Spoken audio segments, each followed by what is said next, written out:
শাহীন খান আপনি লিখেছেন, কবুল না বলে শুধু স্ট্যাম্পের উপর স্বাক্ষর করলে কি বিবাহ হবে? বিবাহের জন্য প্রস্তাব এবং সম্মতি থাকা আবশ্যক। স্টাম্পে স্বাক্ষর করলে বিয়ে হয় না। তবে সেখানে যদি লেখা থাকে যে আমি অমুক অমুকের কাছে প্রস্তাব দিচ্ছি, আর জন্য লেখা থাকে যে আমি কবুল করলাম, এটা পরে এটা পড়ে তারপর স্বাক্ষর করা হয় বা এটা দেখে তারপর স্বাক্ষর করা হয়, তাহলে বিবাহ বিশুদ্ধ হতে পারে এবং সেখানে সাক্ষীর উপস্থিতি জরুরি।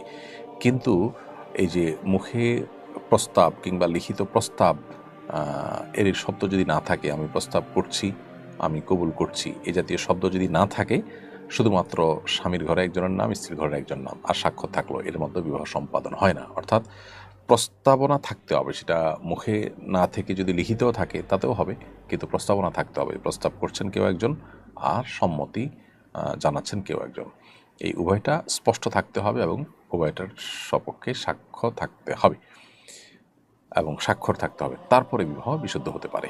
শুধুমাত্র স্টাম্পে স্বাক্ষর করলেন আর সেখানে স্বামীর ঘরে একজনের নাম, স্ত্রীর ঘরে একজনের নাম থাকলো আর বিয়ে হয়ে গেল, পাঠা সেরকম না।